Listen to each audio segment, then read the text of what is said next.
Welcome here to Voice of SINOE. Welcome to Voice of SINOE with Esoteric. 1, 2. Check the mic. Check. Make sure check my microphone here. Hello to all my fans around the world. My name is Marie Nyanambo, the queen of traditional music. The only thing I want you to do to subscribe to my YouTube channel. I'm on Facebook, I'm on Instagram, I'm on WhatsApp, I'm on Amo. Just subscribe to my channel. Promote me, my fans. Subscribe to my channel. Subscribe, guys. Thank you.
National cheerleading.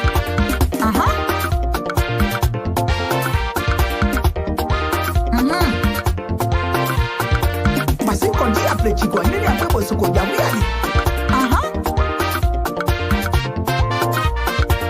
andrusua aha Mr. Samwe tabela ne debejiboe kana nune Rabrejuwe wade rabrejuwe serane Nesrejuwe wade jeje pole serane Eba jeje pole lu umumunde po Eba bla bla bla ya umumunde po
Ladies and gentlemen, welcome to the Voice of SINOE in the Diaspora with Gus Saily the Esoteric, coming to you live from Prosper Park, Pennsylvania, DC, United States of America. We say union in sorrow. You all know by now what is causing the sorrow in the union. All right, so we want you to be part of the show, other people to be part of the show as well, please. So we urge you to share the link for us and so others can join the show. We're going to do a quick commercial again. After that, we'll start the program. Union in sorrow, the death of former National Vice President of the USAA, Honorable Gus Saily Tarphen. All right, so tragedy in the land again. We have had a series of tragedies, and this is another one again. And so we'll be right back. Like Bill, our audience here, I want to do a quick commercial again, and we will be right back to reflect on the legacy of the great man that just passed away. All right, so as you join the show again, share the link for us. Be generous. And be part of the show. Let others join us. All right, let's see.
amuabimuo, amuabi, amuabire, Kiegelio. Blinded dino, where is it, whatever dino? Cafe, never dino. Killing Kida Kalika Moyeluo. They know you be a yeluo. Adedelao. Sigere, Amagenwo. Sigere, Amagenwo. Sigere, Amagenwo. Sigere, Amagenwo.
All right, ladies and gentlemen, welcome to Voice of SINOE in the Diaspora with Gus Saily Tarphen, Esoteric.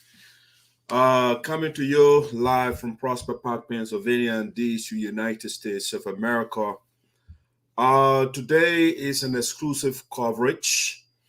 We are doing an exclusive today on the great man that just passed away, our National Vice President, Honorable Gus Saily Tarphen. And so this song we call Union in Sorrow. The death of former National Vice President of the USAA, Honorable Gus Saily Tarphen. I mean, this is something that is quite difficult for me to say, but you know, when you are in this sort of profession, you are on an obligation to say certain things. But it's a sad day. It's a very tragic day. It's a melancholic day within the Sarpo Union once again. It's a sad day in SINOE County once again. It's a sad day in Liberia once again. It's a sad day in Africa. And it's a sad day within the human family because a good man has passed away. Just not too long ago, the people of the Sarpo land, they buried another excellent son. Not less than 2 weeks ago, Usaa was buried. And just yesterday, we got another tragic news. I was navigating our Facebook yesterday, and I came across a post from the Reverend Jackson Kamal reporting the death of our former National Vice President. And so when I first saw the post, I didn't believe it. I didn't believe it at all. And so I called him. To ascertain. I thought he made a mistake or something. He meant to say somebody else, but because he said Augustus. So I didn't know that his name was Augustus. So I just called to find out. And so I called Reverend Jackson Kamon, and he confirmed, yes, that our vice president is no more. What a tragedy to face again. What a tragedy. All right, so the members of the union today, this show is exclusively for all of us to reflect on the life of this great man. I will initiate the process. Whatever you knew about him, whatever you know of him, you can say yours. And so I will say my first. So we call the again union in sorrow. We are all in grief. You are all grieving today because of the death of Honorable Gus Saily Tarphen, who served in many capacities within our community and in Liberia as well. Within the United States, in this corporate world, he also served there. And so I'm going to give my perspective. I personally consider Honorable Gus Saily Tarphen to be my mentor. This is somebody I used to talk to a whole lot. He would call me and would stay on the phone ever so long, giving me, based on my activities on Facebook, he loved young people as well as older elders, people that are doing productive things. And so when you are doing something productive, something good, when he sees a potential in you, with special emphasis to the young ones, he will call. He's not somebody who will come publicly and say stuff. He is usually beyond the scene and will give you his advice. He will tell you so many days. So that I will write something, you inbox me, you will call me and say, call me, young man. I will call him and we'll have a conversation. He will give me a tick. He will give me an advice, what to do and what not to do. He was a great man. It's hard to eulogize a great man. But that is the plan that I have for today. I will look at a couple of things. So what I will take a panoramic survey of his legacy. All right. I will do a panoramic overview or look at who he was. Again, you also have the opportunity to give your perspective of the great man that passed. All right. So at this point, we'll start the panoramic survey of the great man, Honorable Gus Saily Tarphen. But in order to do so, first I want to share some images with you. Let's start with some pictures. All right. So I just started with this. I love this picture. It brings out his personality. Very calm man, collective, level-headed. He was quite thoughtful, So that's another picture here when he got married. The illness that took him to the grave. It came in phases, and so when he went to Liberia. After many years of study in the U.S. and working over here for some time, he thought that the best way to utilize his education is to go to Liberia to help in the post-war reconstruction of the country. The country will develop if we all give our little. So he thought to go and give his contribution. All right, so he went to Liberia and he fell sick. And I will give you more what he did in Liberia. All right, so let me give you some images for it. This is another image. I think I took the picture during the 2019 convention and 18 convention actually in Pennsylvania. That's when that image, a picture was taken. He got many pictures here for him when he graduated. I think this was at LaSalle University in Pennsylvania. That's it. It's a beautiful wife and him. He is always among our people.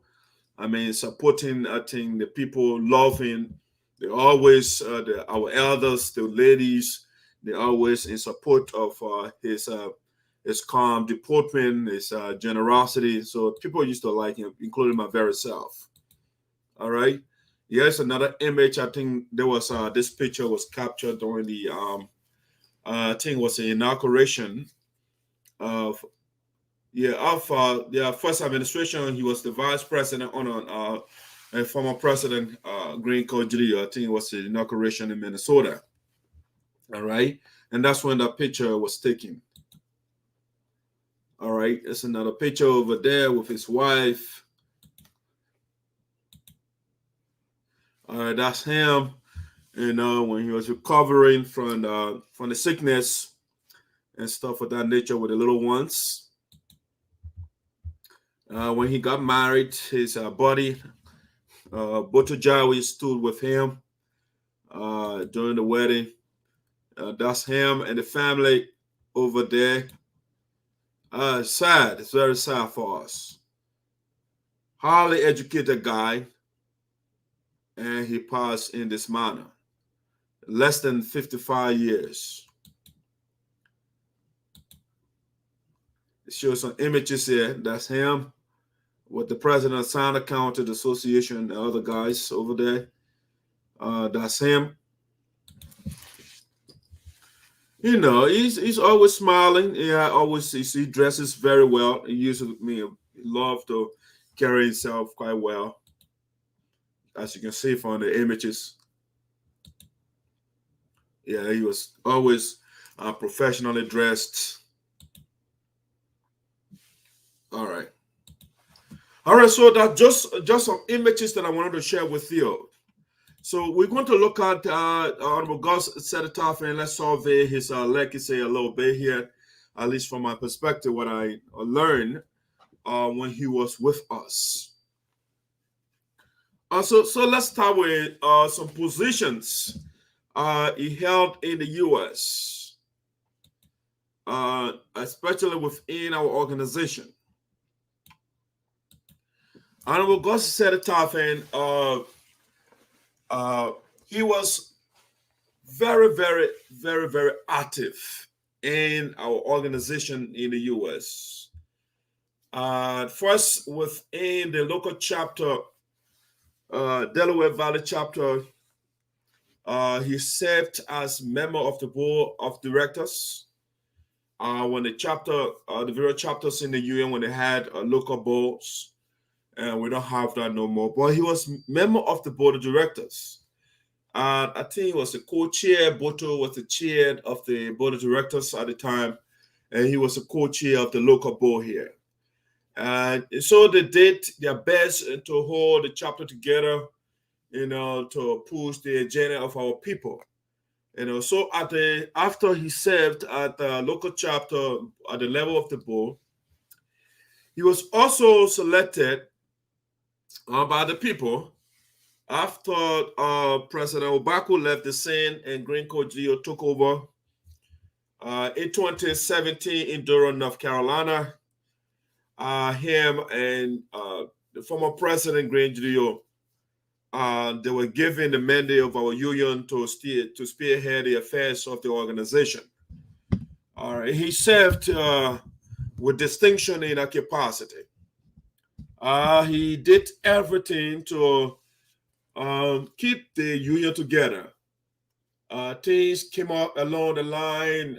The national president, because of the way he was conducting things, and so at the second term, when the national president decided to run for re-election, the way he was taking the union Honorable Tarphen thought to resign, not to go for second term.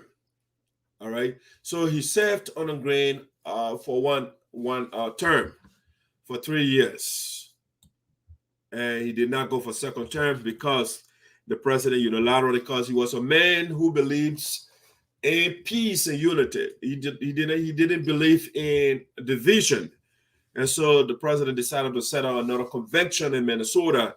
And he said, no, I'm not going to be part of that or that team, because we agreed in 2019 in Fargo to go to Florida. And so I'm going to the Florida convention to do that, which is right. That's what we committed to, and that's what I'm going to do. And so he was in Florida during our recent convention in Florida. All right.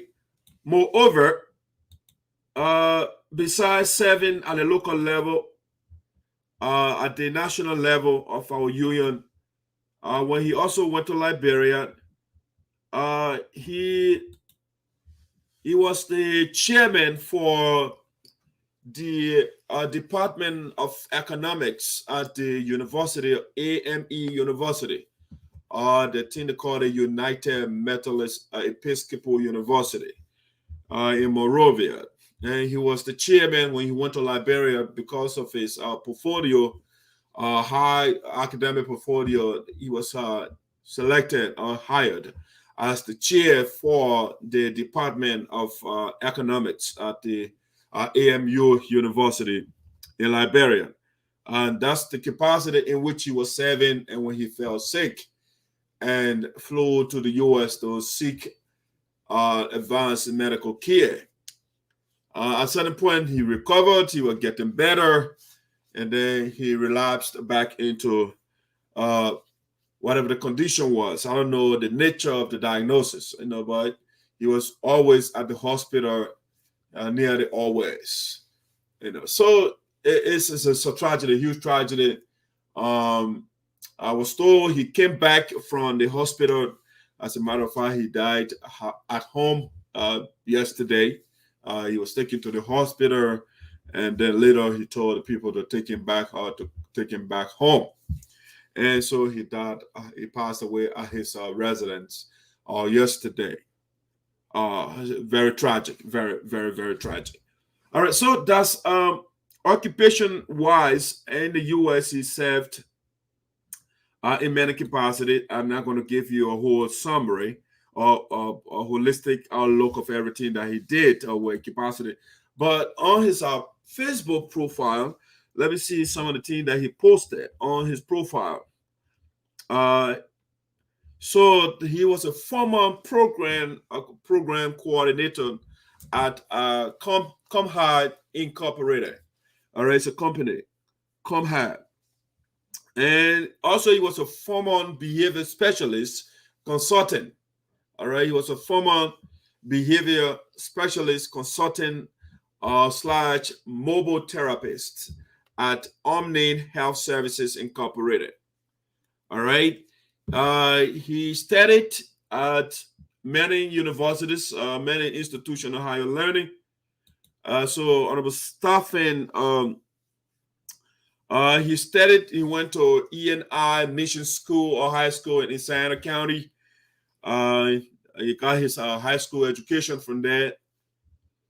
He also went and studied at North Hennepin Community College in Minneapolis, Minnesota. North Hennepin Community College. He studied at the community college, and he also studied at the National American University. He studied at National American University. He also studied at Wilmington University. And next, he also studied at LaSalle University, or let's just say Wesley College, and then LaSalle University. All of these schools are in Pennsylvania. He had about 2 master's degrees, so he was highly, highly educated guy. So our union his death, the death of Honorable Gus Saily Tarphen is another massive, massive blow to our community, to Sino County, and to Liberia as a whole. He was a wonderful man. He loved peace. He was somebody who was always trying to put people together and stuff of that nature. Let me see here. He had a huge influence on many young people, including myself. You know, he was always encouraging me and others to do that which is right, to stay out of trouble. You know, he said, America is a land, as Honorable Zaza would say, it's a land of plenty. And so when you come here, you can either choose to be the best smoker if you want to. But the late Mr. Tarphen, the vice president, he used to encourage us to do that which is right, go to school and stuff of that nature, participate in your community activities, you know, and stuff like that. You know, so he was a wonderful, wonderful man. I saw another young man, smart young man, Lester Olair, also posted the communication between him and the late president. You know, he was always, once he sees that you are smart, he always relate to you. He was very let's just say he was in favor. He was quite motivated. He loved people that are smart, you know. So he used to, especially young people, and so he used to be encouraging young people a whole lot. All right, and that's something that you have to know about the late vice president. He was a man of peace. Again, he had a high appetite, or if you like, insatiable appetite for peace. You know, so let me play a video here so you can hear from him. We'll play some videos later. Let me see here. You were also a man of wisdom, so I will play some videos so that you can hear some of the things he used to say. All right, you will hear some of what he said. All right, let's see here. Let me go to my binder here and let's see some of the things that I wanted to share with you. All right, so like in Liberia, when you were in Liberia, for example, right, some of the things he did, for example, this bill right here, this bill was sponsored by our Senator Milton Teje. So it's called a draft bill seeking to amend the act creating the Seekon statutory district, all right? That's some of the things he did when you were in Liberia. So this is the act that Senator Teje wanted to amend. In other words, Senator Teje wanted to take the Seekon people land by going through the process of law, because initially he said the Seekon district was bogus, and then after it was proven that the district is legitimate, and so he decided to take the people land. And so he sponsored this bill. This bill was sponsored by Senator Milton Teje to take the people land. So the people people like Honorable Gus Saily Tarphen, he said, no, that is not right for this man to use his power as a lawmaker to take the people land. And also what he did was, in working in conjunction with the people, the Sarpo Repolo on the ground in Liberia. Let me see something they did. Let me show you this image, for example. This when he was the vice president. This was the leadership hierarchy at the time when he was the vice president under Greene Cole Geleo. You can see here Honorable Gus S. Tarphen, National VP or Vice President. You can see here. And so that's some images I wanted to show you. Let me show you this paper that I want to show you just now. Hopefully I didn't leave it out. All right. He was a great man, very nice man. He fought for his people. I think, did I leave I needed to put this out so that you can see it. It's very important. It has to be put up. All right, so I think it's here. All right, so this is something he did. This is the petition that was written, that was presented to the House of Representatives, the Speaker of the House. This is the bill not a bill, but petition, which he participated in writing to protect the Seekon people land, so that Senator Teje cannot take the land. And so the reason the people have the land today is part of the people, the likes of Honorable Gus Saily Tarphen. And so, as you can see, the bill was the petition was written April the 22nd, 2019, when he was in Liberia. He participated. He was on the committee. They say they wrote here. I'll just read a portion of it. Honorable Dr. Buford Chambers, Speaker, the House of Representatives, Capitol Hill, Capitol Building, Capitol Hill, Monrovia, Liberia. And then they wrote here to say, dear Speaker Chambers, reference resolution from the people of the Sarpo ethnic group to the members of the House of Representatives through its Speaker, Honorable Dr. Buford Chambers, to reject, notify, and trash the draft bill seeking to amend the act creating the Seekon statutory district in SINOE County. All right. And so he wrote in part, we, the people of the Sarpo ethnic group from the southeastern part of Liberia, with a common topography ranging from and including the Putu Mountain and the Putu people in Grand County through the Wakaba statutory district, the Seekon statutory district, the Dwason statutory district, and Namopo statutory district, in Bayan district in SINOE County under the banner of the Sarpo Polable Development Organization, SADO, have the honor most respectfully to extend our sincere and Easter compliments to you and the members of the House of Representatives of the Republic of Liberia. The one he went on to say, or they went on to say, Mr. Speaker, the Sarpo ethnic group consists of 6 sections, namely the Putu, the Kabate people, the Waja people, the Seekon people, and the Dwason people and the Namopo people, with major towns and villages inherited from our ancestors and coexisting with other tribal and ethnic groupings, including Kru and Grebo in the region. All right. Let me see to make sure my sound is good here. I don't want to have a sound problem. Ethnic groupings, including. All right, my sound is awesome, and people don't want to talk when they have sound issue. All right, so it goes on to say here. Let me see here. There's a call coming in here.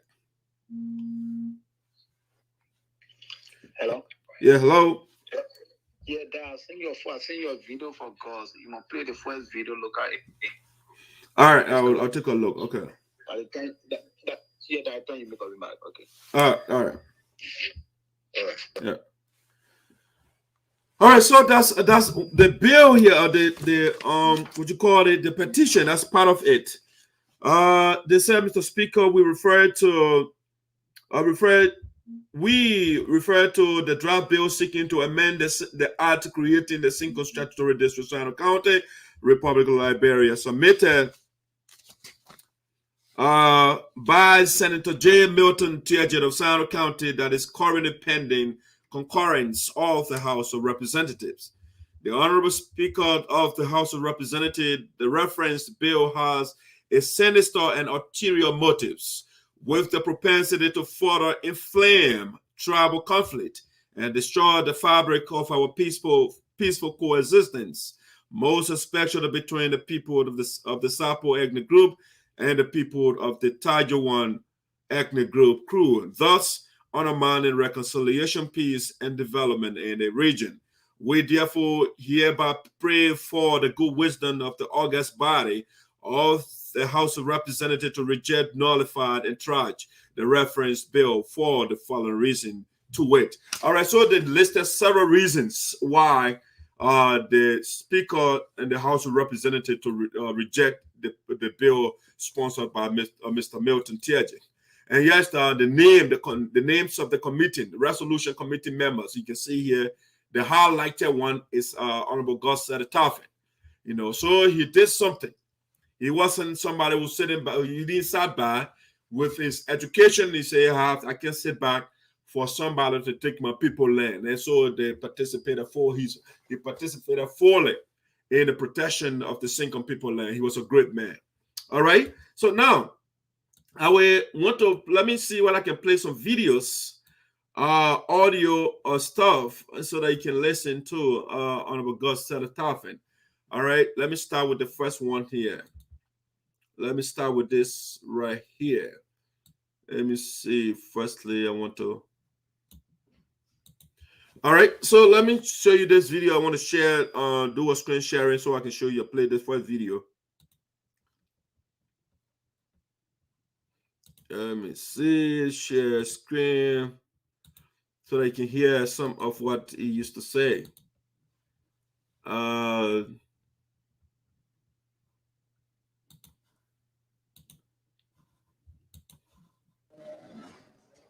everybody.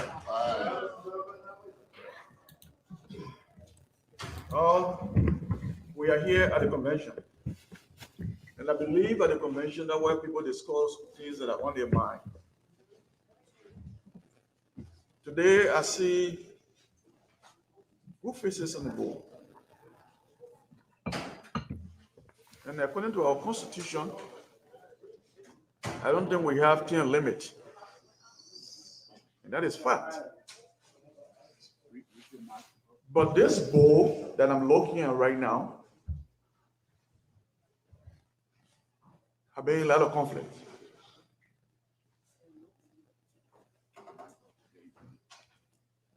The bowl being a lot of conflicts. And because of the bowl actions that we are here today. And all of you are vying again to go on the bowl.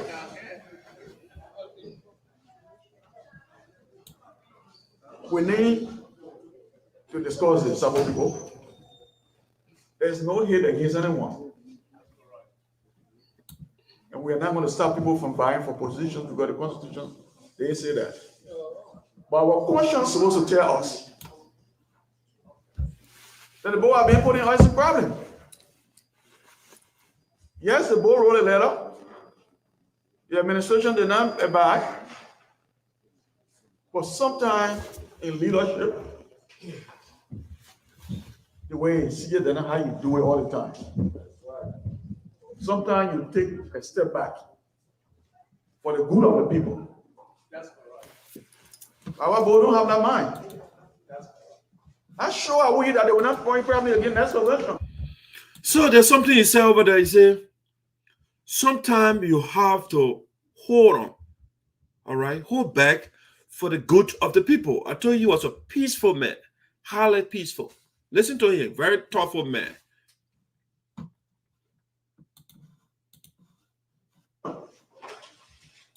Because somebody did not listen to somebody and you don't have that guts, you'll say, all right, I know you violated the Constitution.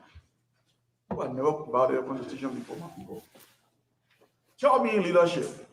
I will tell you something about the great America we run to come to. The Cuban Missile Crisis that averted the World War III today that made us to be in peace in America. What happened? Russia and America, but where are Cuba? America said Russia this violated some rules. Some people say let's go for them. Some people say no, let's wait. There's some people that say let's wait. Now, not everything that you see later is gold. And what today we know how World War III. Who among you the bull? We say people that wait.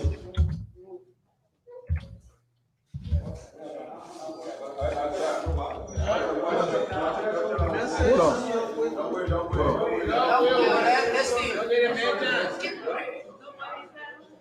All of you the board members. Hold on. All of you the board members. All of you. I'm a good friend. I'm a big brother. Some of you, I think both of myself. We're going to admit I think I was admit. Now, all of you know I got respect for all of you.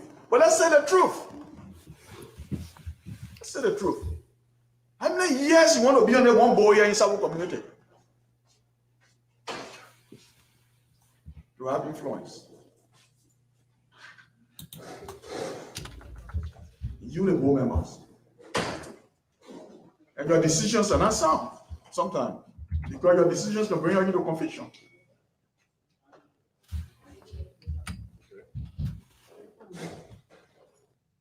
If only one or two people were more, you people say, let's wait. We got two months of convention. That thing, we have people all who have been here, then we'll discuss it. Then everybody here will have an input. We'll have an input. But some people be their chest. I will do it. I'm the board member. How many people will not be their chest again? It's wrong. Some people are letting about it.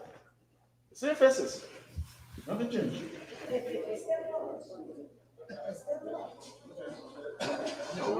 So my question here, even though we'll go to the board, you the board, like I said, the Cuban Music Classic, invented in World War III. Now today we never have World War III. And some of you have been doing research. You know what I'm talking about. How many of you will have that strong man today? Will be Kennedy brother. You say my brother letting you over smoke. That's my question to all of you. Okay, before you answer the question, please, if you are giving the mic, please, we're working out of time. There's a session for. All right, that was the recent speech by Honorable Gus Saily Tarphen when we went to Florida during the Florida convention. He was propounding his view, you know, and that's why he didn't go to Minnesota, because he said it wasn't right for us to go to Minnesota for convention when that wasn't an agreement in North Dakota. And he said the right place to go is Florida for us to make our case. He said Greene would have done the right thing had he gone to Florida to make their case as an administration why they are right and why the boy is wrong. You know, so he went there and made a case, and he was giving his opinion why he thought that the boy was wrong at the time the decision they made. All right, so let me play another video here. Let's reflect on him here for a little bit. Wonderful guy. Was a very decent man. Let me see. I had a recent, before we went to Florida, I think, I had an interview with him. So let me play a portion of that interview and see what he said again.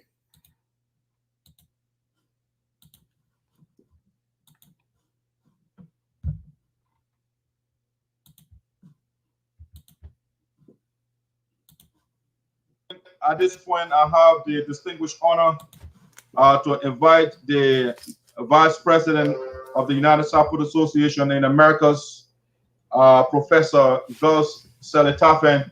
You know, we call him a professor because when he was in Liberia, he was heading a department, the Department of Economics at the University, or AMU University. He was the department head over there. So that's why we refer to him as a professor. And so the professor will be here today to put a lot of things in context. And so without further ado, I'd like to bring my special guest on camera for you. Honorable VP, welcome to the Voice of SINOE. Thank you, Derek. Thank you so much.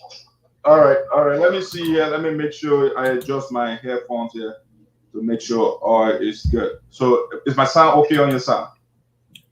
Perfect. All right, let's see. Let me do a little adjustment for my end here still. Hello, are you there? Yeah, I'm here. All right, good. All right, our viewers, if the sound is okay, please give a thumb up, please. Let me double check from my other device here to make sure we got everything. I adjust my headphones here to make sure all is good. So is my sound okay on your side? Perfect. Okay, good. All right, so for my device, it's good. I see some thumb up coming up. Okay, Mr. Vice President, how are you today? Good. You're doing great. Okay, all right. Yeah. All right. So how's Philadelphia? We are in the same city, but how are things on your side? Oh, I live in Pennsylvania. I live outside Philadelphia. So to give you that correction, I live in Fulcroft. Oh, Fulcroft. Things are good, yeah. Okay, excellent. All right. So we have to get straight to business here. The organization is in crisis. A lot of things are going on, and I'm quite sure you you have something. We talk behind the scenes, a lot of things that are going on right now, and for you to come up or to come public, it means something major is going on. What is going on, Mr. Vice President, for which you are public today? Thank you so much for inviting me. I'm honored by this invitation to be able to host my views to the Sarpo people in Liberian at large. First, I would like all of you to know that my name is Gus Tarphen, Vice President of the National Sarpo Association in the diaspora. You know, I would like to put things in context first before I go to the point. I want people to understand what it meant to be a vice president. From research in the past, most time, or from Africa, from where we come, there are a lot of disagreement between vice president and the president. And from our research, it shows that people don't tend to understand what it means. If you're vice president to any organization or any government, the fact that you are elected with the president, you still work at the pleasure of the president. So it doesn't matter how smart, it doesn't matter how informed you are with stuff, you don't just come out to say stuff. And so when you do that, create crisis between the president and the vice president. So I'm very cognizant of that. But for me to come out, it means it's very serious. The organization is in crisis. And I feel that to be a leader, there's one thing you need to do. And I feel that thing is being breached by the president and maybe by the board members. And that is the Constitution. I will give you a scenario here. If you're a pastor, for you to be able to preach the message of God, you must have the Holy Bible to your fingertips. Pastor will not come out to give a sermon on Sunday outside the context of the Bible. So it is with we the leaders. We go by the Constitution. The Constitution is our guide. And everything you do or anything you want to say, make sure that it's in the confines of the Constitution. So to begin, I will begin with the Constitution. What's the vision of Sarpo Association in the Americas? Oh, sir. What's the vision? What we need to do, and the first and foremost thing, is to keep our people together. To create a healthy development that we can all subscribe to be able to alleviate our people back home and those of us that are here who might be in need. That's the vision of the United Sarpo Association. But then after the vision, you come to what we call the objective. What is our objective? And the vision will be found in Article 8 of the Constitution. Article 9 will talk about the objective for which we form ourselves into a group. Also, the objective will be to create a conducive atmosphere for the members. A conducive atmosphere for the members. To foster peace, love, and harmony. That's the objective of our organization. And that also is being breached. So when these things are breached, somebody got to come out and say something. And that's why I'm here today. Okay, so the objectives, you said, the last thing I heard, the objectives of the organizations are being breached. Who is doing the violation here? As to go forward, in my deliberations, you will have the context. And your questions will be answered in short theories and examples. Okay, so as we go along, we'll get the person who breached the Constitution or the rules. Okay, the objective. Yeah. All right. So also, the VP, let's see something. Let me start from. You give a little background, and you give, for example, you talk about disagreement between the president and the vice president. I mean, all those things. You talk about organization in crisis. I mean, what is the magnitude of the crisis right now that you are talking about? There's a letter from the board. The letter that was written on the 5th to the executive. What did the letter say? The letter told us that our time has expired. Is our time expired? Yes. Our term expired August 2020.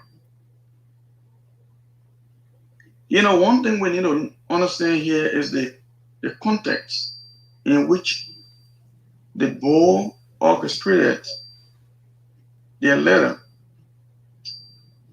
The letter was written in the form and way that those guys that are on the board, they are very smart guys.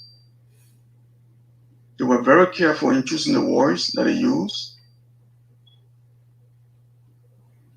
But I also see that the letter it had different objectives in my view. Because the board knows very well, according to the Constitution, they cannot fire the executive from power. The only group that can do it is the Assembly, according to our Constitution. The Constitution is the only body that can suspend if even money was embezzled, or anybody who does anything wrong will only, and I repeat, the Assembly that can remove elected officials from power, not the board. Were you guys removed from power? And the board, in my view, and according to the letter that was written, we were not removed from power. Okay. The board just did it to stir up confusion. And one of the things that I hold the board responsible for is this. The VP, before you go on, did you say the board did it to stir up confusion? Yes, that's what I said. Okay, all right. How so? Fine. The board knew very, very well that they do not have the constitutional backing to remove, suspend, impeach at this time. And then they wrote a letter that was misunderstood by the executive also. The letter that was written, it was written to stir up confusion. The reason I say this is that most of the members on the board, they are good, experienced guys, well-learned guys who know what to do. If you write a letter, you know there was going to be confusion because there was a lot of boiling issues that were on the line we all knew about. And for you, the board members who also know very well where we came from 7 years ago, some of the board members participated in the confusion before. So even if you didn't have the education, you might have the experience. Within the United States where we find ourselves, sometimes experience can lead you to some positions that your education level may not even reach you.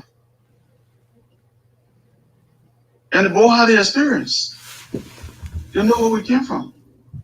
Some of them were part of the confusion. So to have written a letter that will stir up already fragile administration,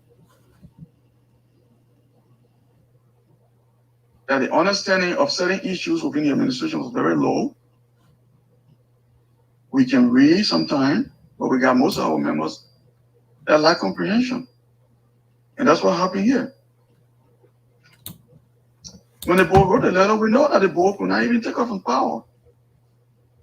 Instead of also get together, sit down, analyze what the letter says, we came up with public service announcement. Board remove us from power. We want to divide the organization. In my view, we should have responded to the board the same way they did. They sent us an email. And there were a lot of things within the email that we should have looked within the Constitution to be able to have a point. And if the board feels that there's something that went wrong with the administration, convention was 3 months away. If somebody will be there to assemble, we could discuss our differences before the assembly. But for us, the administration, because we know within ourselves, and something that we'll always talk about, we have the money in our possession. Money that was generated by every and each member of the United Sarpo Association. We never came up with programs that we went to a foundation to be able to give us money. That make us the talking point within the United States. And even in the diaspora, I can such little group generate such money. If I tell you how many calls I have gotten in a day sometime, you will not believe it, how we did it. We all know the president does not answer phone.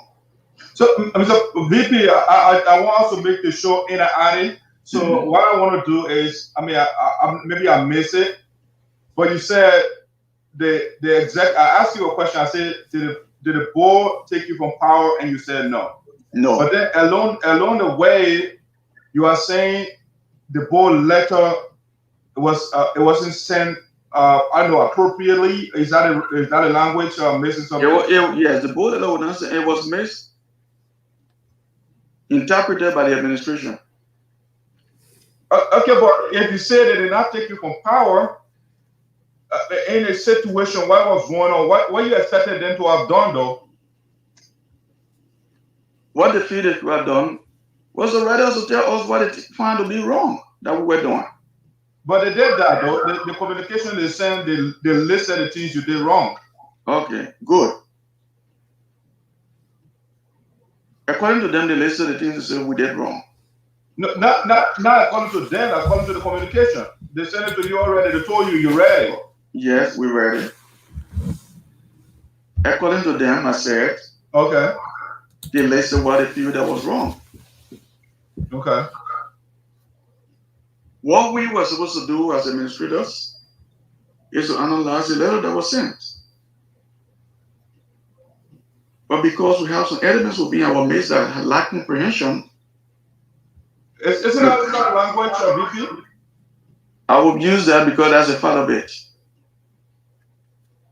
Because if you went on Facebook to read the response from the administration, you will see that the board said they fired the administration. It's not what was in the communication. All the day while I was time was finished. The only time we had at the time was a gentleman agreement from the Elder Council. From 2020 up to now, we had a gentleman agreement to stay on until we can find elections.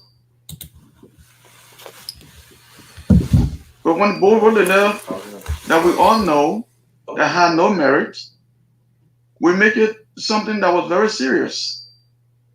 That we should have handled in-house. The letter does not have merit? It has no merit to my view.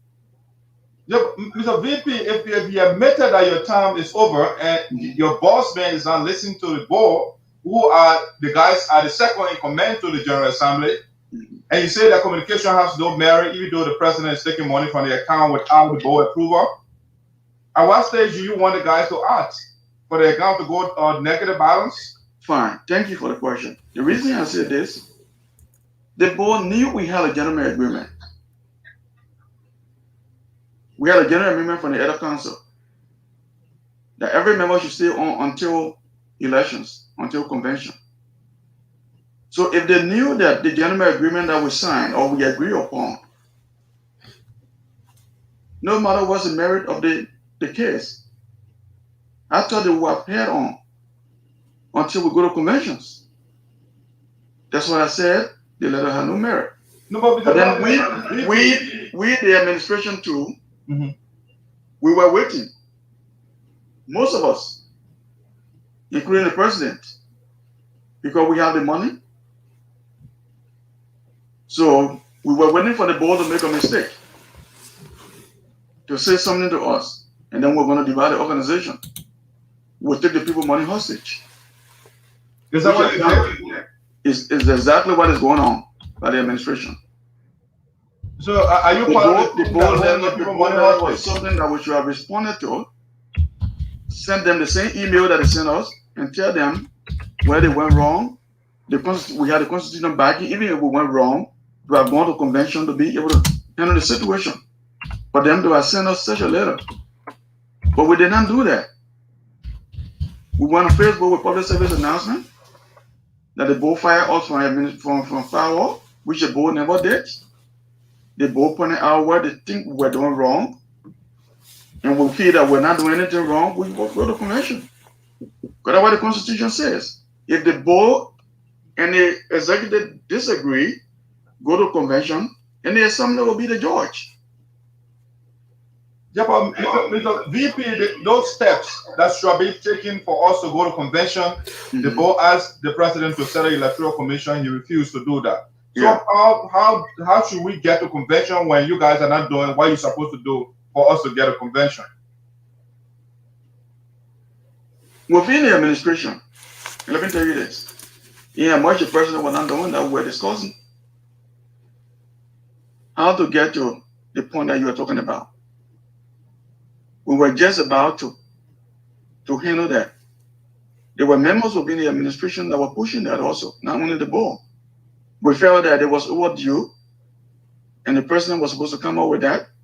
He was not doing that. We have elements within our midst who feel that if you go to convention, you can put your election commission together at the same time. It was done in the past. But there were some of us who argue in the past is in the past. We are in the 21st century. That should be done, and that will be done. Yeah, but VP, I don't know if you say, because you guys, you are basically keeping things within your midst. You didn't inform the public what you were doing or what you were planning to do. So you wanted the board to just wait, sit back and wait on you guys. You have to understand it's convention. The members got to get to purchase the tickets and all those things. They have to do some sort of preparation, get to the jobs. But if you guys are holding everything in your heads, how did you guys expect us to get to the convention? That's what I just said. There are members within the administration that was very, very serious about the composition of the convention committee and the election committee. We had disagreement within the administration, but we were about to reach to that.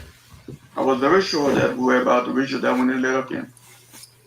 When the letter came, that kept the administration on their feet, waiting for confusion.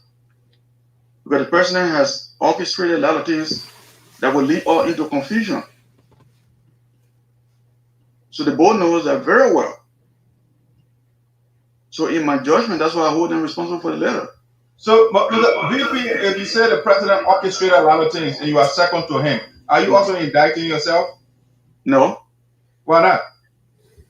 Because, one, let me tell you what the president did first. I know it was a breach of the Constitution, but like I said, the board has some smart guys. The assembly has the authority to investigate anyone who embezzles, to suspend anyone who does anything wrong within any elected official. We had a meeting before when we went for the groundbreaking ceremony in Liberia. The president asked me to conduct an interview of the three companies that came. to vet themselves, to be vetted for the contract. President sat by my side, on my right-hand side, and we did. Even we clashed a joke in the process. President said, Mr. Vice President, why are you interviewing the people as if we are in the United States? I said, these people represented, they came here to represent themselves as engineers. So I think we're supposed to meet them halfway. And we all laugh about it. So I was supposed to make my report the next or the following day, or a couple of days after, and then we'll make a subsequent report to the board. To my almost surprise, the president and then the president for the chapter for Minnesota, Robert Tubat, and the national coordinator, Christopher Wade, three of them went together and signed the contract and make the selection. At the time, the treasurer, even in Liberia, according to my understanding, if you want to sign a contract, I think the finance man is supposed to be present because he's the one going to disburse the money. But that's a different case. I'm not going to plead his case for himself. He's going to plead his case for himself. The president and the two of them went, signed the contract. Whatever term to get a contract, the guys started work. Money delay. When the money delayed, what did the contractor do? They said, the vice president is still here. So what we're going to do,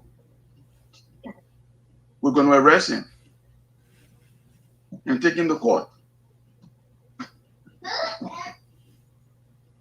The argument was between the president and the contractors because I didn't know anything about it. I didn't know that the contract was being signed. I didn't know that the people were being selected.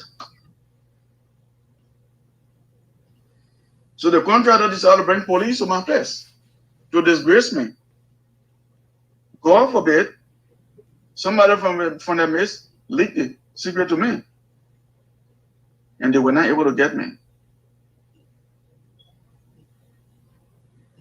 So VP, why have you been quiet? All these things been happening to you. Why are you not speaking up? So when that happened, we came to the United States, and what I did, I brought it before the board and the executive. We had a joint meeting, teleconference, and I explained what went on. And they apologized and said they were sorry. But I was being disgraced for something that I know nothing about. So I saw somebody ready, oh, you try to distance yourself? No, I won't distance myself. But the president, the national coordinator, and Robert Tuba did that. If I interview the people who were supposed to be the contractors, and I didn't give you a report as who is qualified, and then you went and signed a contract and make a selection, leaving me behind. I don't know what motive, I don't know. I don't know whether they were kickbacks. Maybe when we do the audit, we'll find out. That's what the president did. I was amazed the other time when the letter was written and the president's brother came out to do a video, say, oh, my people wanted to kill my brother. I felt so sorry. I wish I had a brother that would have come out at the same time too. If the actions of the president, the national coordinator, and Robert Tuba brought police to my place for something I know nothing about, something I know nothing about. But I was going to be the lambda for United Sarpo Association from the behavior. And let me go further. Then one of the reasons, and the second reason that brought me forward, after the dedication ceremony, the president was energized to carry on the contract again. You got a lot of people who say, oh, we have to do this. And at the same time, I was planning to go to Africa.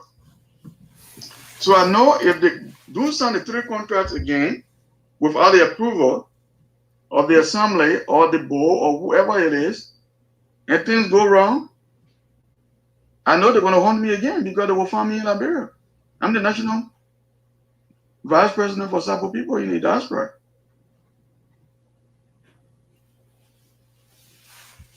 Because it happened first. So you cannot say it won't happen again. So, VP, of all these things are happening, I mean, why you kept those things up to now? This organization is not about individual, it's about several people. Like I always told the president and other people, each and everybody here has constituent. Got people that support them. If I were to go public, there will be a confusion in the organization. And I know from where we came. I didn't want that. But if you intend to do it for the second time, then we got to speak out because I got to protect my life and my profession, my character and my profession. If the guys had gotten to me when I was in Liberia, who knows what will happen? Before I will defend myself or before I will explain myself, maybe the damage will have been done because of the action of the president, Chris Wiley, and Robert Tupac.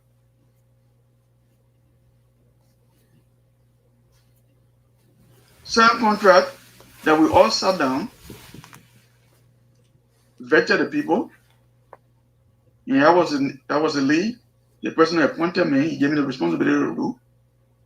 In fact, the treasurer wasn't there, but the treasurer was in Liberia at the time. So if you want to sign a contract, you got to have the treasurer involved. If the guys were the one who did the interview, fine. If they want to do the selection, fine. But the finance man is supposed to be part of the contract signing ceremony. But they know the reason for which the contract was signed the way it was signed. We are blessed. We had a nursing quota for 30,000 in Joazon. If assembly approved 30,000, 40,000, or 50,000, that doesn't mean that you use all the money. It's possible the nursing quota will be less than what was approved. It's possible it could be more than what we approved. But how did we come to the exact amount that were approved by the assembly? And the nursing quota cost exactly the amount that was approved. I think the order need to be done. So you think something went wrong somewhere? I want to believe. I do not have the paperwork. I can volunteer my services, but there will be conflict of interest to do the audit. But if we do a forensic audit, we'll find out. Because the way the contract was signed was not clear. It was not good. It didn't follow what we envisioned for the organization. So if you give an Liberia to do a dedication ceremony and you want to sign another contract, if you want to go along with another project, then we need to question that.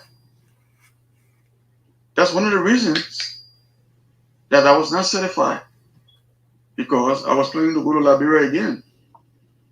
I don't know what may happen.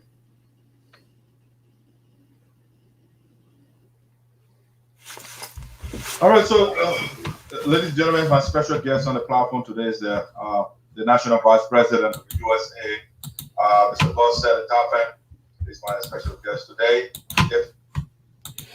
All right, guys, I just wanted to give you a little bit of the late Vice President of our union, Honorable Gus Saily Tarphen, over there speaking recent video or interview I had with him before we went to the convention. All right, so those the following. If you want to call to say something about him, you are free to do so. You know, it's up to you. But I just thought I could bring this up so that we can say something about him. I mean, I've seen messages, so I mean, may his soul rest in peace. But to you, is there something that you remember of him that you can share with us, or nothing at all? I know you got something to share. The number is right below there. You can call that number, and I will bring you on. You can call through Messenger. You can call through WhatsApp. You got so many ways to participate on the show. but it's the national vice president of our union, the former national vice president. And he passed away, and I'm not getting any call for the members. I mean, like, you don't remember anything at all from him? Nothing at all? I don't think so. So there's a call coming in here. Hello, you're on the Voice of SINOE. Mr. Boto, how you doing, sir? I'm good. How you doing, sir? There? I'm well, thank you. Yeah. Yeah, I'm following your show here. You know,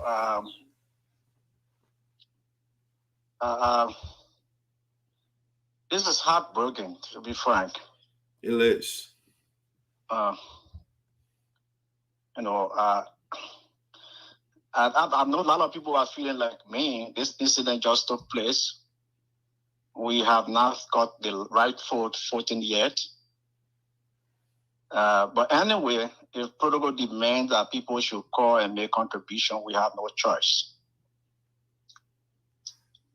I have been knowing I knew Gus Tarphen for a short period. I would say a short period, but more than 20 years.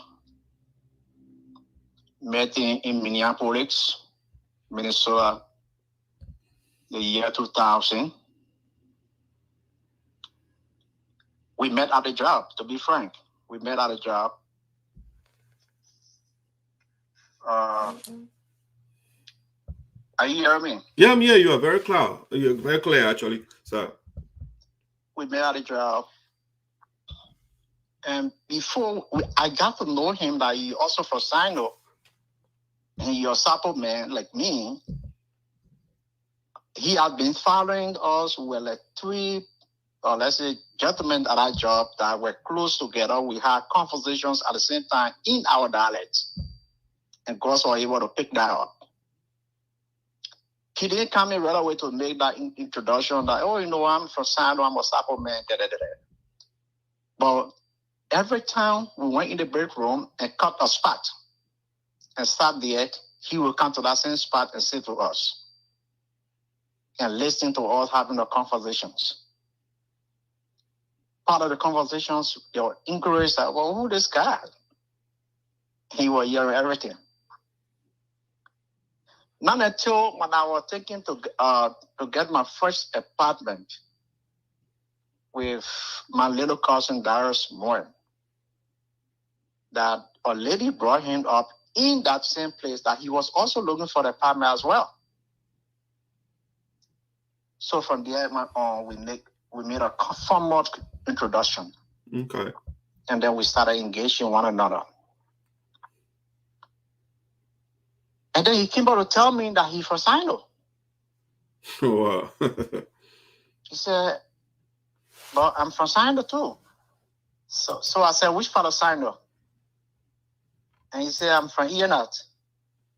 I said, ENR? He said, yes. I said, what are you talking about? So he started calling some guy's name that I'm pretty much familiar with. Nelson Manye, Bepo, you know, Koi Brother, Jawla. So I said, but I know all the guys. Why I didn't know you? He came up with a story how he was rare in Nima, from Nima to Monrovia. You know, he had not had the time to spend all the time back home and all that. So I said, but yeah, I said, if you said you are Jawla brother, you guys have little resemblance. I mean, I can connect with that. But I want to say that this is the first time seeing you. He went further to call his sisters' names. And then we transitioned to exchanging in the language itself. He brought a lot of things up, you know, that convinced me. I said, okay, this man and I are from the same background. So we started laughing. So we said, well, all these things we've been talking here, why you don't say anything? He said, well, I was just enjoying the show. And then we found our first apartment in Minneapolis. And Sayapura, I can tell you today for sure, as I sat last night, reflect from 2000 up to now, 20 years plus of a relationship.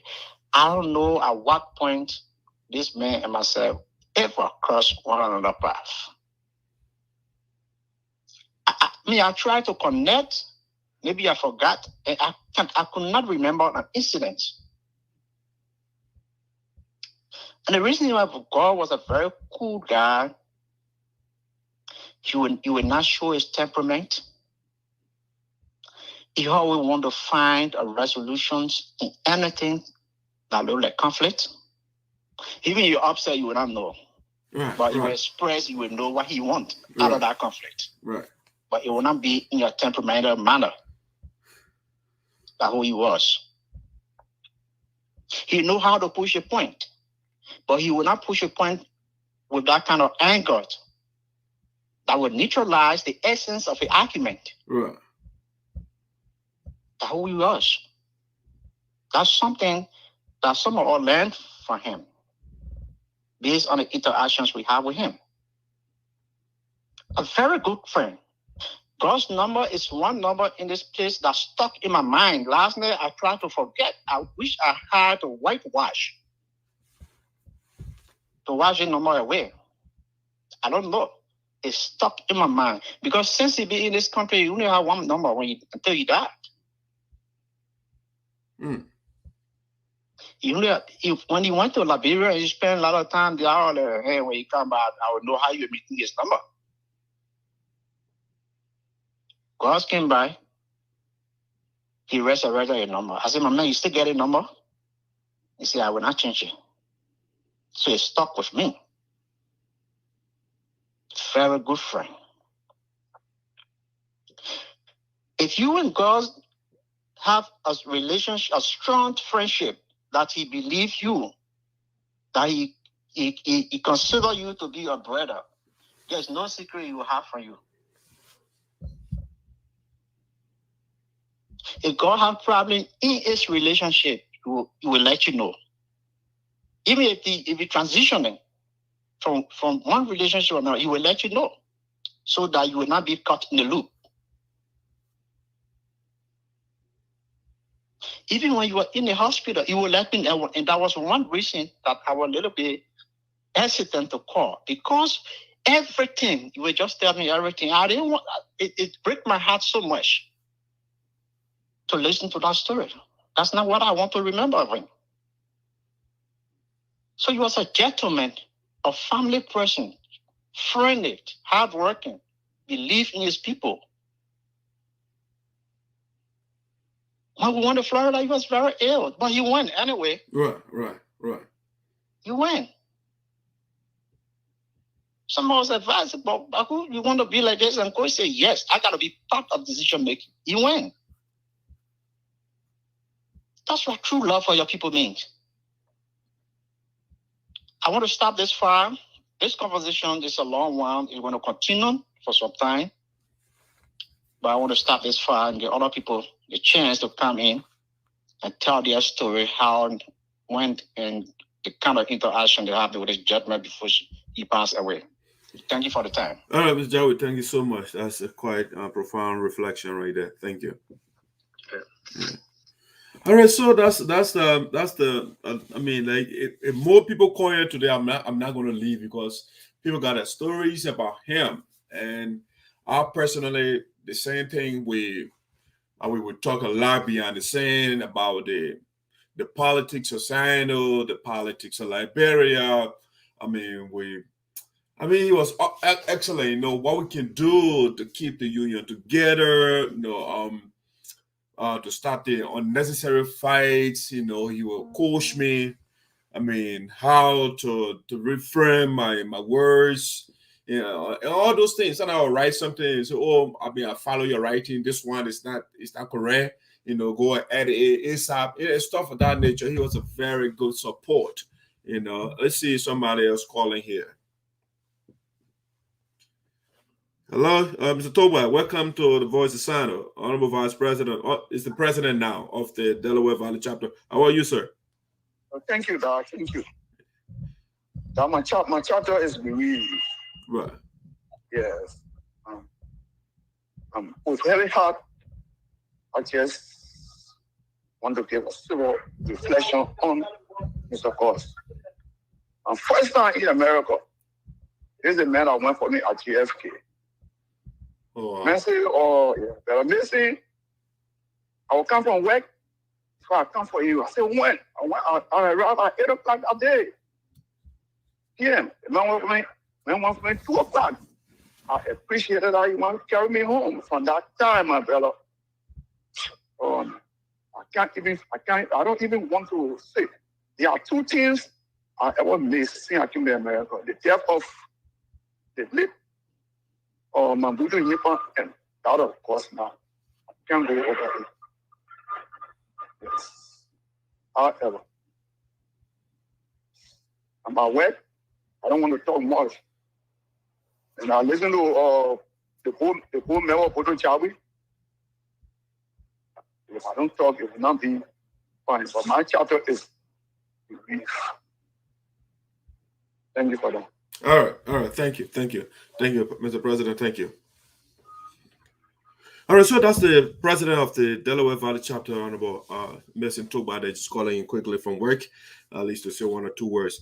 All right, guys. So we are coming to the close of this program here, but like the president said, the Delaware Valley chapter is bereaved, and by extension, I would say our union is bereaved.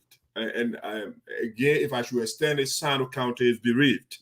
You know, he's a great son. He was a great son of Sino County. He was in the interest of all and sundry. He was not partial. You know, so we are all bereaved. But in closing, we want to say words of condolences to the family, specifically his wife and the children, my own sister, Velma Smith, the Reverend Jackson Kamal, and the rest of the family. We want to say have our condolences, have our sympathy.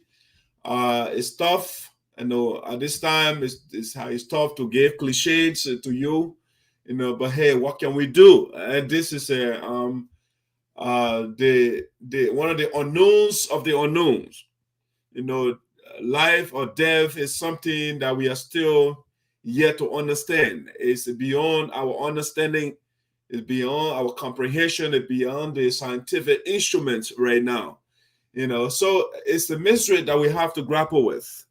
But what we can say at this point, have our sympathy, the family, particularly the wife, Tarphen, be strong.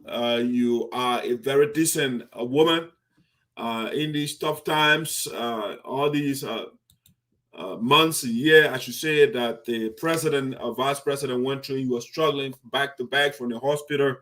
You have been there with him, and that's the kind of partner we need. You know, you are a wonderful wife. I personally, you are one of the decent persons I've ever met. You know, some women will get frustrated and say, "Oh, I'm young. I can be in this." I mean, the man always he's sick and stuff of that nature. But you're stuck with the man many days. If I go to the house, I mean, you are there, you know, rubbing whatever ointment he got on his leg and all stuff of that nature. Very, very hardworking and supportive wife. And so we want to say thank you so much for everything that you did for him. And the children, the kids are now with you. And as a community, hopefully we'll intervene as well to support you in these difficult times. We'll be there. My schedule this weekend, I will be there. By the time I get off the show, you know, the little ones will be here. I have to wait for my fiance to get here before I go to work. And so I'm going to see you on the weekend. Saturday, Sunday, I will be to the house to at least get my little support. The community is very good at, you know, supporting people, especially in bad times. You know, so have our sympathy and be strong. It's tough right now. Again, I can't go and be giving you all the banalities, you know, all these hackneyed phrases. I mean, we're not doing anything. But hey, that's what we have right now. Have our sympathy. Be strong. The whole family, all of you. Our thoughts are with you. Those that can pray, their prayers are also with you. All right. And so that's it. We have this whole month if not more, to reflect on the vice president of our union, the former vice president. One would have thought now that, at least the former president will call at least to say something about his vice president. But again, I think like Mr. Jawi said, maybe most people are still grappling with the reality of this, so maybe they're trying to settle in a little bit before they opine on, give their opinion on his life, But may the soul of the faithful departed rest in peace. Not too long ago, we took our son, Lawrence Diggs, to the necropolis, to the graveyard. Not too long ago, we took our son, Mabutu Yepan, to the necropolis. Not too long ago, we also took his mother to the necropolis. Not too long ago, we took our son, Tiko Suwa, to the necropolis. And unfortunately, we are about to take another son of ours to the necropolis. It's very tough.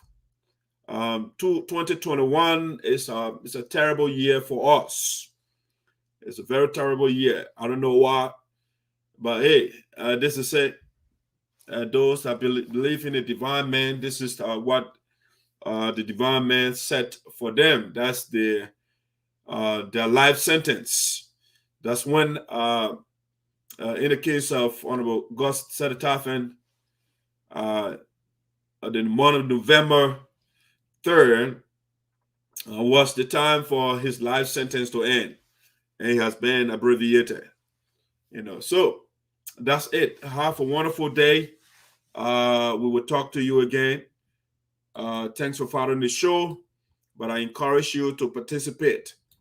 Especially when something of that nature happens, we can't just listen to one person. That's how I put it. Although I like to do what I'm doing, but I want to hear from all of you. People will be asking me, what's the number? The line, every time I get on the line that is scrolling below, it has the number, the information, everything listed there. You can call from WhatsApp, you can call direct. All the numbers are there, and people will be asking me, what is the call-in number? The information is right before you. That line is always moving around with the information. All right, so I want to say thank you very much for joining us, and we are off for the day.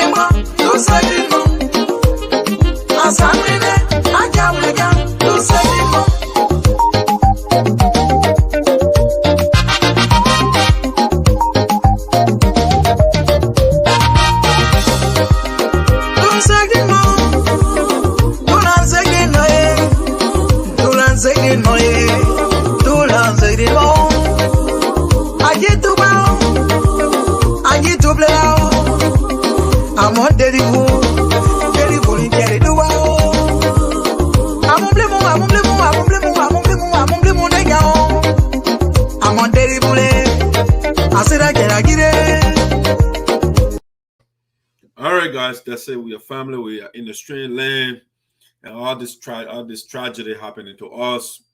I don't know, but hey, that's the mystery of life. Have a wonderful day.